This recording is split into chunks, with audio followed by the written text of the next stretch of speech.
My name is Tobias Hunger. I'm with the Qt Tools team in Berlin.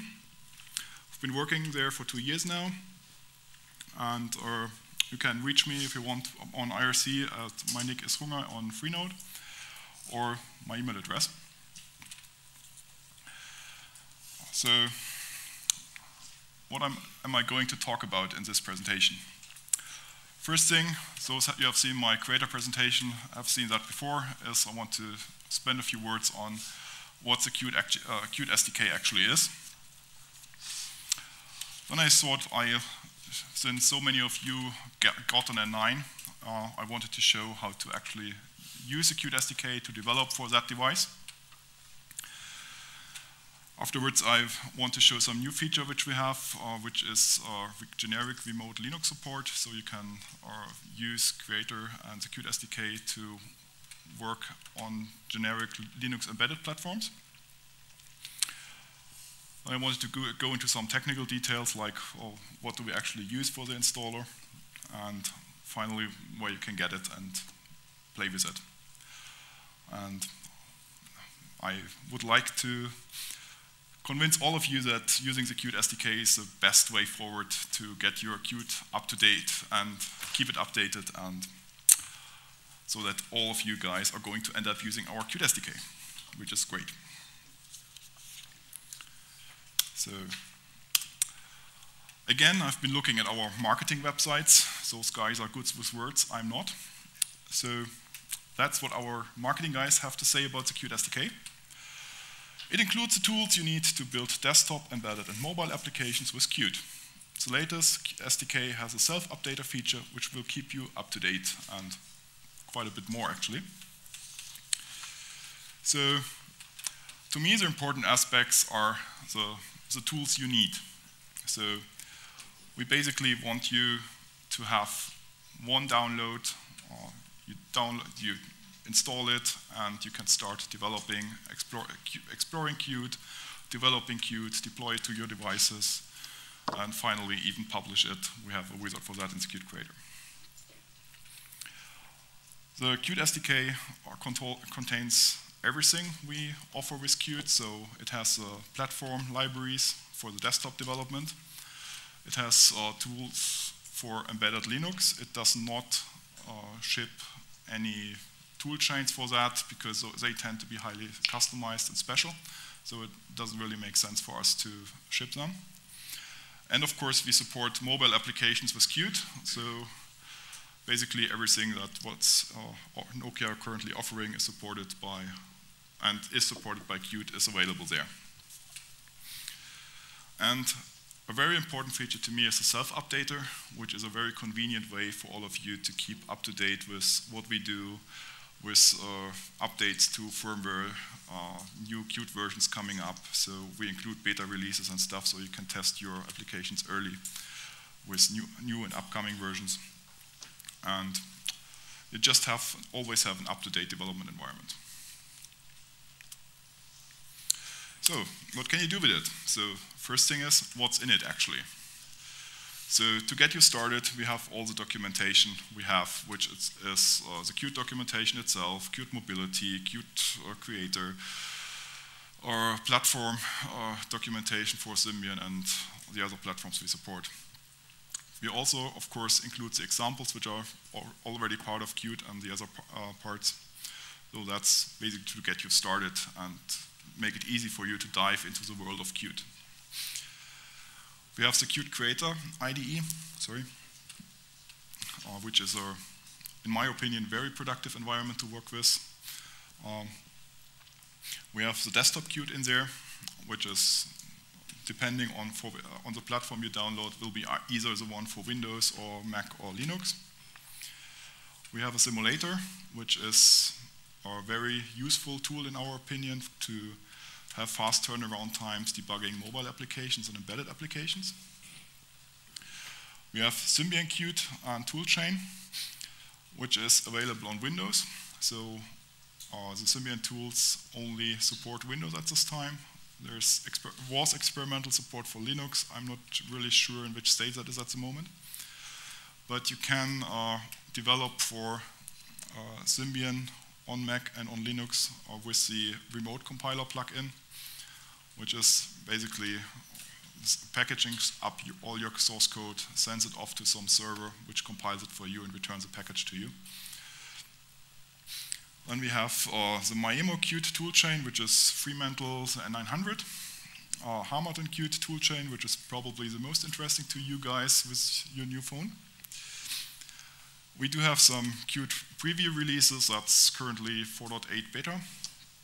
And of course, we also ship the sources of Qt itself, which are very useful when you end up debugging something. And just want to understand what we're actually doing. So having the source code of the libraries you use is always great. And it has an update mechanism, which keeps all that stuff up to date and current and fresh. It's a real time saver, so use it. Well, in the beginning I said we want to have one download, and unfortunately that's not the complete truth. So depending on where you work on, we recommend different tools or require additional tools. So on Windows, that's the Windows SDK and the debugging tools from Microsoft, which basically are the Microsoft compilers and the debuggers. They just produce way better codes than the MinGW, which is part of the Qt SDK. So on Windows, you can start right away, but consider using the Microsoft tools because they just produce better results. On Mac, we require Xcode, or more specific, we require a GCC, OTool, and install name, which are all conveniently packaged into Xcode. And that also has all the headers we need, so it's a good idea to just get Xcode and install that. On Linux, we don't have any legal trouble distributing all the stuff we would require, which is why we can't package the stuff, the tools we need for the other platforms. But on Linux, we have problems with all the different distributions, and we cannot just meddle with the build tools they have installed there and install our own stuff, which would just cause chaos. So please install the platform or the tools your Linux distribution has to offer. That's GDB, which is the debugger. Please try to get at least version 7.2. 7.0 is also already well supported, but 7.2 fixes a couple of bugs which are really annoying when working with Qt Creator. And the older versions are just a bit more clunky to use, so try to get GDB 7.2. And of course, we need a compiler and make, so that's it. So, yeah, what can you do with it? So I thought long and hard what to show, and I want to skip the installation part, because I guess everybody here has seen an installer before, and that's not really very interesting. So I thought I just show how to work with a Harmattan phone. And since so many of you got one, I guess that's pretty interesting for you. So unfortunately, we have some, could you please switch to the phone? We have some glitch with the firmware image on my phone. So you see it's not, well, I have it in portrait mode, but the video output for some reason is in landscape. I don't know how to, well, I couldn't fix it in that time. But let's just assume everything works fine here and just, well, go through with it. So if you want to start developing for your device, please make sure your date and time is set up, because there are some tools which depend on the date and time, and we avoid installing stuff that's not necessary to copy. So and if the timestamp is wrong, it will fail horribly. So please, first thing you do, please check your date and time settings. Then it's actually pretty easy to get started. What was it? So it's just security, has a developer mode, and all you basically need to do is flip this switch here. Enable developer mode. Well, it obviously implies some security risk. It's opening some ports, so it's asking again whether you really want to do this.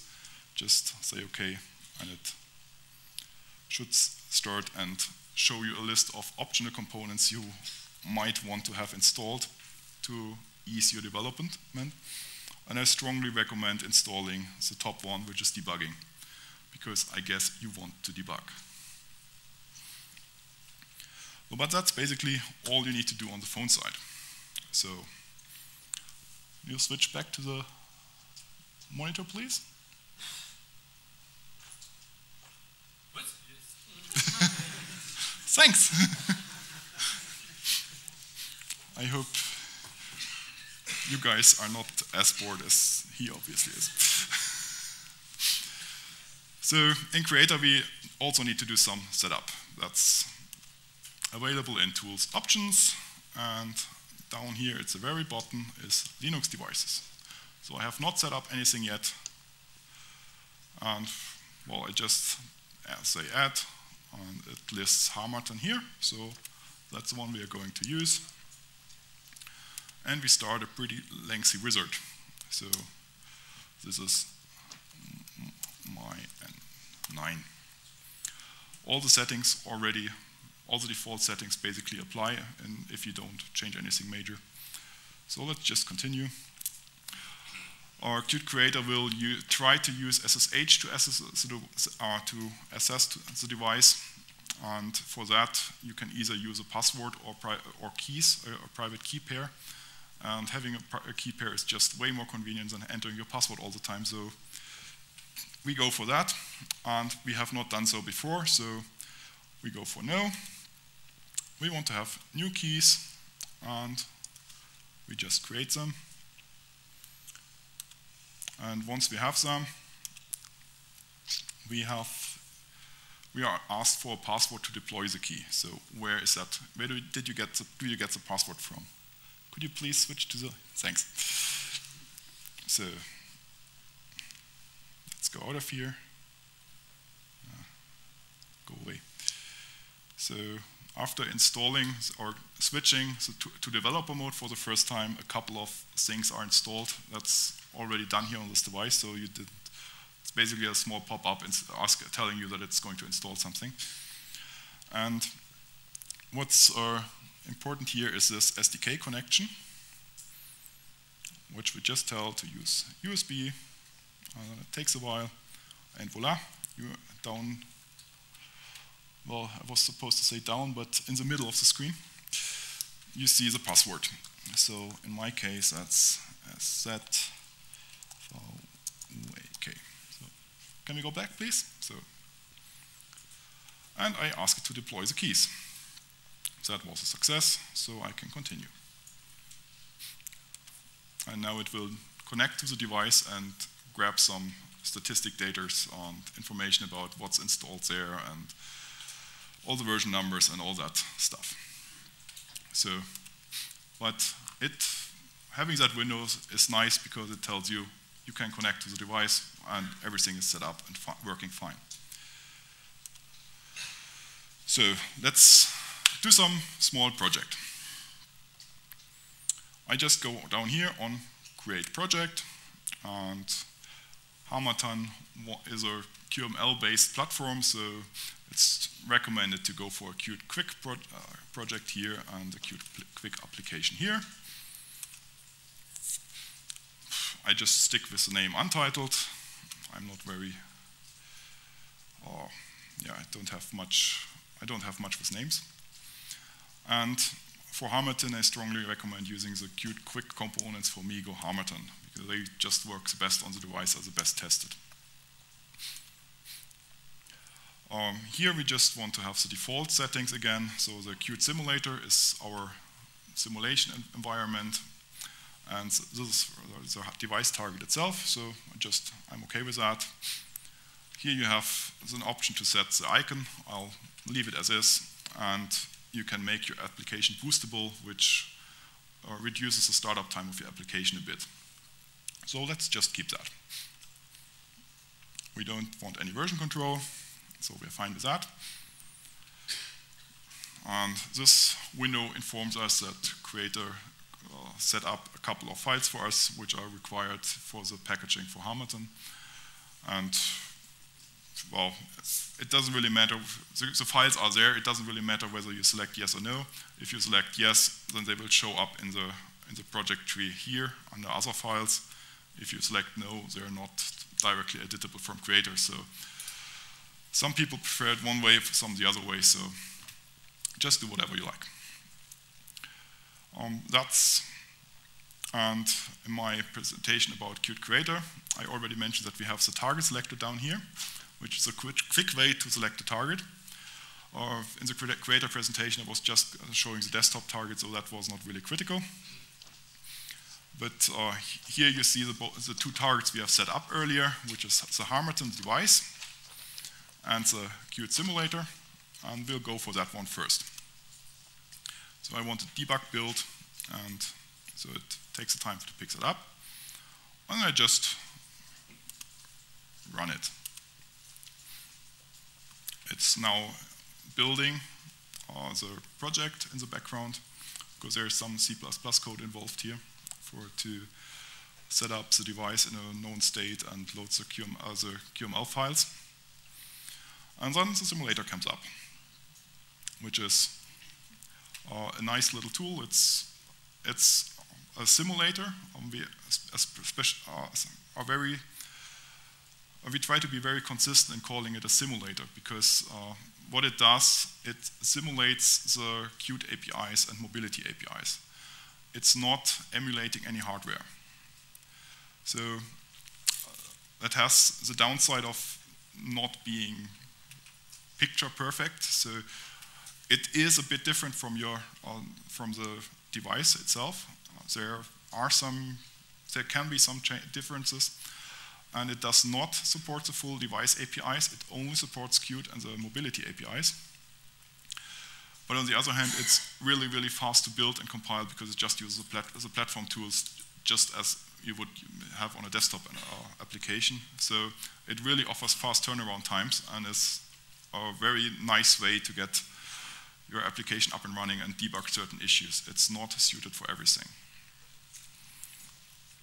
You might notice that the graphics here look a bit bad.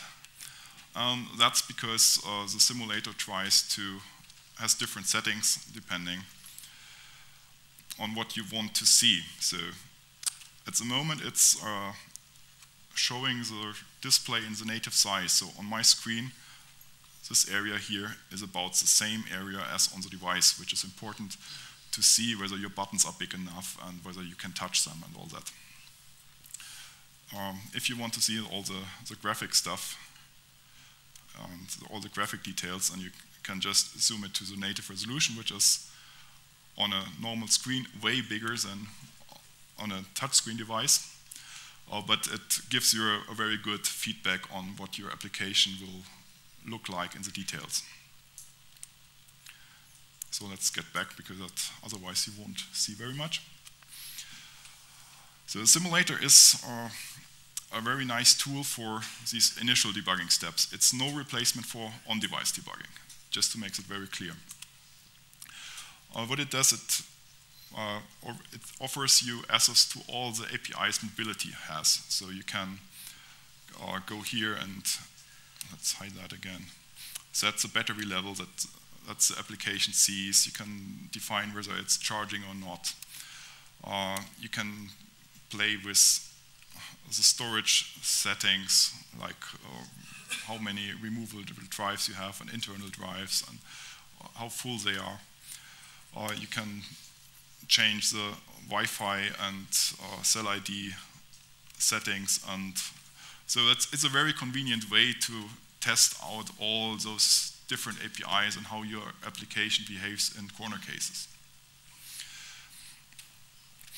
And you can also simulate touch events here. So let's say you can go in pinch mode, and then you can see what happens when you pinch here and do all that stuff. So that you can actually test your touch application on a normal screen. And what it makes it a really nice tool for the initial steps of development is it has scripting support. So you can write JavaScript files which modify all the parameters you can set with a simulator. and run those against your application and record how your application behaves and really do thorough testing of your application.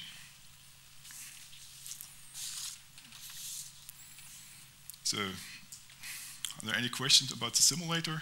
Anything you want to see? No? Okay, so let's close it. And now let's just switch the target to the device. We want a debug build, and we want to run the untitled application on the remote device. There's one pitfall that I encountered when preparing for this. Namely, it takes a while to refresh. It's in C++ only debugging mode, but we have a QML and C++ application, so we want to go for C++ and QML. Once we have that, we can rebuild. Let's see, so see, it's just, oh cool, what's that? Lots and lots of warnings, great. Didn't have them when I was preparing for that. But the build was a success, so it should be fine. So let's just try it. Let me just hit the debug button and see what happens.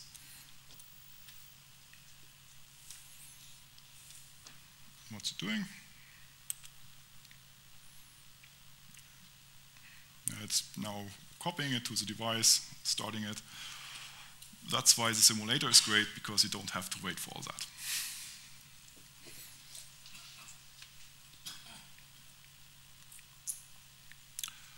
Now here it says it's done, so, and voila, here's our little application. You can click, you get hello world. Not very imaginative, but I agree. And we can also go, can you please switch back again? So let's go here and set a breakpoint, run it again, just leave it. So it will again take some time to deploy. The deployment is finished. Now it starts it up. Yeah.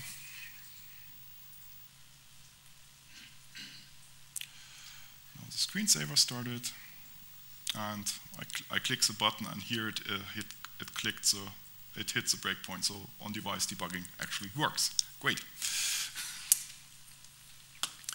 So I don't really want to go into Symbian at this time, because I have a Linux box, and I don't trust the remote compiler in a conference network over Wi-Fi, so I am not going to show that.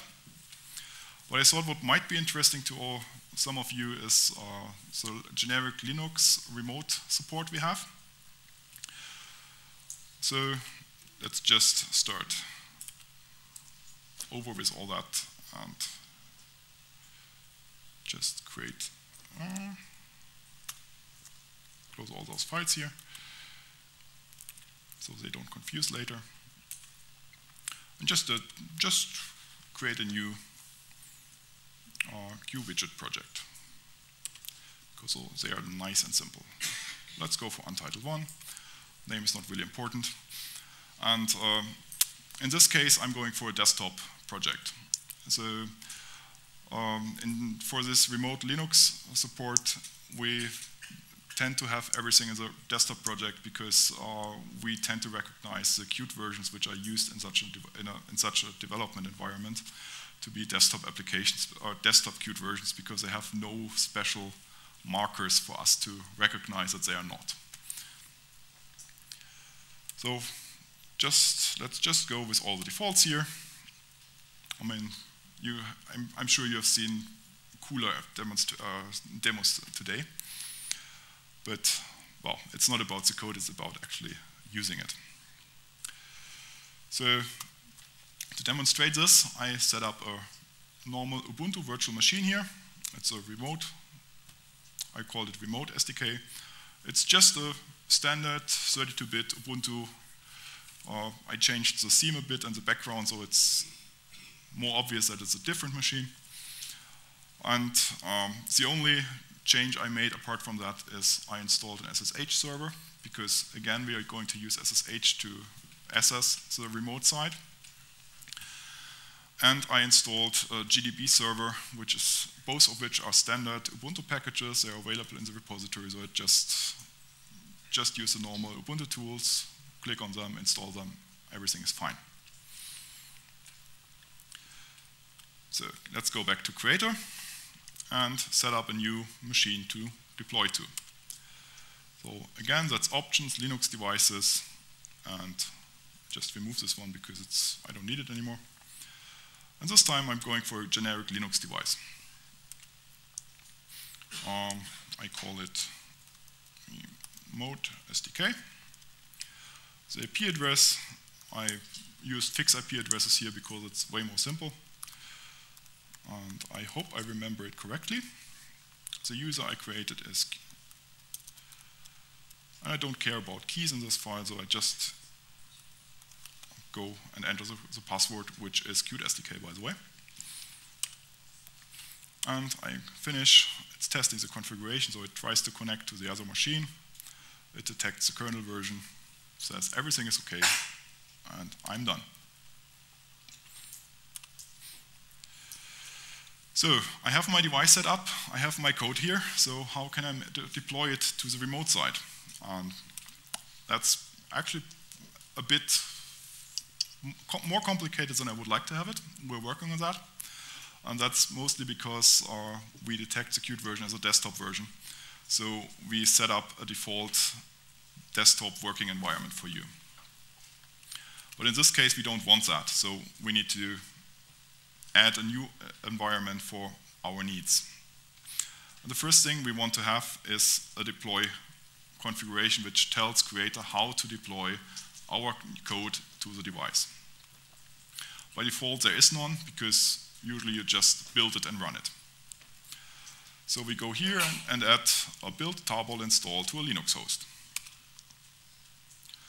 We just want everything we built on all the targets we built distributed, so we go here. And after a while, it analyzes the project and then tells us what the local path is and the remote path is where it's going to install it. It creates some setups, some steps here. The first one is it creates a tarball. The second one, it uploads it via SFTP to the device with the name, with the configuration remote SDK. You can change it up here if you have several. Any questions so far? Am I going too fast? Mm-hmm. Inside your the compile job is done on this SDK machine, or is it made on the remote machine? The compile job is done as defined in the build settings, and I just use the normal desktop build settings because in this case both machines have this identical architecture, and setting up a cross-compiler environment can be pretty tricky, as I know you know. Oh, that was my question. So I'm skipping that. Okay. It is possible to do that with custom build steps here and some scripts, but it's not something we fully support at this time. We are going in that direction, but we are not there yet. Okay. So, more questions? No? Okay, so let's continue. So far we told this. Where did the sound go? Okay, he's waving, so it's okay again, I hope. You hear me? Good. So far we told Creator how to get the program we made onto the remote side. And now we need to tell it how to actually run it there. And again, this is handled by the run configuration, which by default is run it locally. So again, we have to add something, and this time we want to run, well, in a Qt project, it analyzes your targets and the stuff you built, and it offers each and every executable it finds here, and in this case, it offers it to run it on the remote generic host. So that's what we're going to do. So you see it came up with a couple of more settings, basically telling me which which device it's going to run it on. It's the same as the one it deployed to, so you can change it here. So we don't offer another checkbox to configure it here, because that would be just confusing to deploy it to one machine and then try to run it on another. And well, people will try it, and so we just made sure you can only set one. And in this case, I'm perfectly fine with only C++ debugging. So let's see what happens when we try to build the whole stuff. And it's just a standard desktop build. So it's not different from what we have seen before. So let's just run it. So now you see some more output. The first one was about packaging up. Now it's killing the remote process, starting it, and it says remote process started. So let's see what it did. Yeah, we have a main window here, which is not very interesting. Let's add a button. So let's go back. Forms, main window UI. I mean, you all know that, so I can go fast here, I hope. Or do I need to explain this? Great. So let's just put in say hello DevDays to not always do hello world. Assign a layout, save the whole thing, and run it again. So now we'll deploy it again, and there's your hello DevDays. Oops, I need to go out of here to switch screens. And you can, of course, also debug it if you want. Oh, great, we have graphic glitches again. So let's try debugging it. Why is it complaining about QML debugger? That's strange.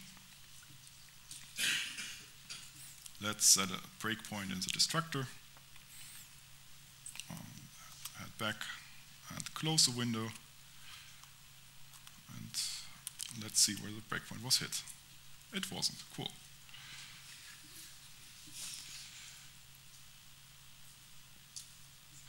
I've never seen this error messages in this context before, so that's kind of confusing. Let me check the settings again, please. Two breakpoints. Hmm? You've seen it in the This is fixed in the new beta release, by the way. So please upgrade. There are two breakpoints. Mm-hmm.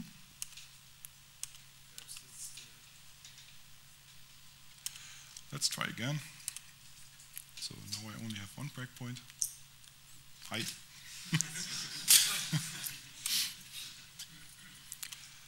So let's try again.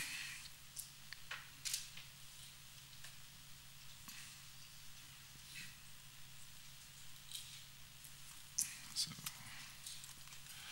let's close it.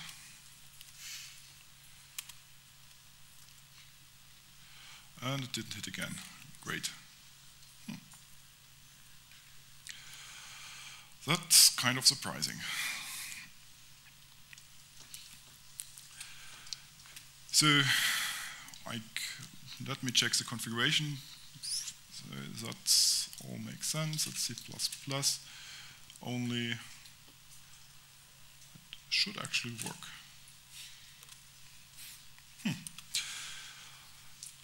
Well, during my preparations, it actually worked, I assure you, and so I hope you believe me.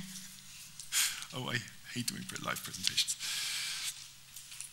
So, are there more questions? I don't want to fiddle with it now, because that's just going to eat time from the questions. Yeah? I didn't quite understand why you deploy something to a desktop system. Well, so the question was why I'm deploying something to a desktop system. And you're right. Normally, in general, you wouldn't do that. In general, you would have a cross-compiler set up and use that to generate executables, let's say, for an ARM application or ARM Linux board or whatever. And then you deploy it to that board and connect there. There are use cases where what I'm doing here actually makes sense. Or for example, to deploy some application to test servers, or run it on a different machine let's say you have a network set up with heavy firewalling, and you need to have in your developer network, you cannot do what you need to do in the test environment, so you can deploy to a test environment, run it there, and debug on your developer machine. So, but in general, this is actually meant for embedded Linux development. More question?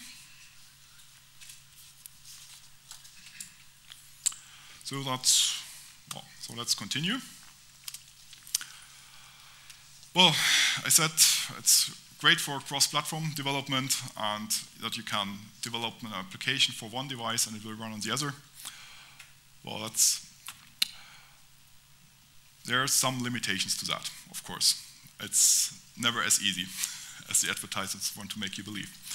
So the first thing is, of course, there are some corners of the API which are not covered by Qt and Qt Mobility. So in some cases, even when working on devices with great Qt support, you will end up having to use native APIs.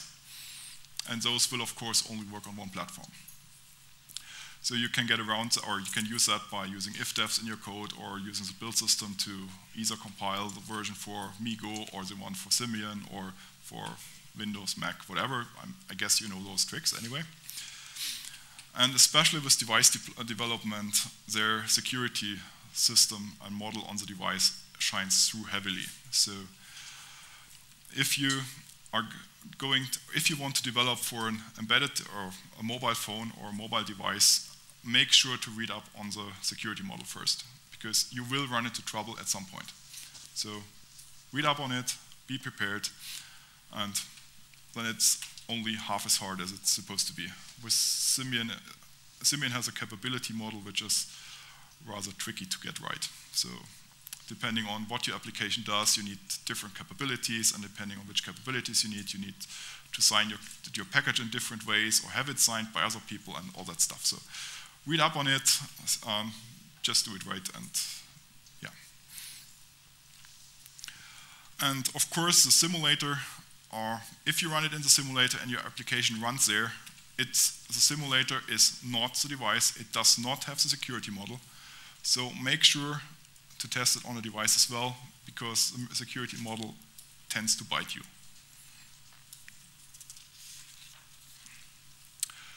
So are there some people working in a team of developers? I guess you guys over there are. So let's just do one quick slide about how the Qt SDK can help work in a team of developers. Well, you can have custom repositories in the SDK and register them with the SDK, and basically have your own version of the Qt SDK on your local server, test it for your environment, maybe with additional components or with less components than we offer, but if you don't need something. And you can use that in your company. And this also, and a great help in my opinion is the update function, which makes it just very easy for everyone to want to be at the same level. This is not a push update, so there's not some central server which says everybody updates now and breaks every developer's current state, and everybody is very angry about it. So we are not doing that. We are just making it easy for developers to stay up to date, so they can just hit a button and start updating. So I actually want to show how to actually update. There's either the SDK maintenance tool, which is installed as part of the SDK, or if you're using the Qt Creator from the SDK, you can just go on in help and start the updater. So it's really easy to do. Just ask it to update components. It will scan against the repository. I'm doing a couple of tricks here because I have the repository locally, again, because I don't trust the network. So I only have one package which is new in the repository than on my installation, so I just click next and let it update. Again, it's not downloading it from the network, so it's a bit faster than in real life. I'm not trying to hide that. It's just that I don't want to use the network here for demonstration. You have seen that something goes wrong anyway. So yeah, that's all you need to do to stay up to date. So It's really easy, really convenient. Yeah. So, question which comes up when talking about the SDK is, of course, so what are you guys actually using? And we evaluated quite a lot of different systems. There are a lot of installation systems available. We looked at all of them, and we had a couple of requirements. The first one is we wanted it to be cross-platform. We want to have the same installer everywhere. Before we had this one here, we had basically different installers for all the platforms, and that's just very painful to maintain. So we wanted to have one system. It would be nice to have it open source, because we are strong believers in open source. And it has to allow for online installers, offline installers, and hybrids between those, where you have part of the stuff or most people need in the installer itself, and the other optional components out in the network. And it was pretty hard to find something, so we being developers, we decided we develop our own. So it has all those features. It includes tools to manage online repositories. It's used by the Qt SDK. It will soon be used by the Qt creator itself too. At the moment, we are still using the old system because nobody found the time yet to switch to the new one. It's also used by other SDK, similar products like the Migo SDK, and the Necessitas uses it for its Android SDK too. So it has seen some testing, and if you need to install your software, it might be something interesting to you. So just keep that in mind. If you need it, go for it. Yeah, where can I get it? The usual place. Qt Nokia.com downloads. The source code is available in Qt Gitorious.org, Qt Labs installer framework. So that's all the tools we need to we have to set up or that we use for the installer itself. This repository does not contain the components and everything we package up to be the contents of the SDK. It's just the stuff, all the infrastructure stuff and everything else. Yeah, if you have any questions, you can of course ask me here. We'll have a question answered soon. Well, directly after the slide actually. And I'll be around tomorrow. If you come up with some questions later, or people hang out in Qt Creator. There's also a channel in IRC called Qt SDK, with only the SDK people. You can of course contact us on the mailing lists. This already is a new one. In the slides I had to hand in a couple of weeks earlier, there's still the old one. So everything changed on Friday, in case you had noticed that open governance took effect. Please do report bugs and feature requests too. That's what the bug tracker is for. And if you want to contribute code, everything is available in the Qt code review, qtproject.org. So thank you, and I'm open for your questions.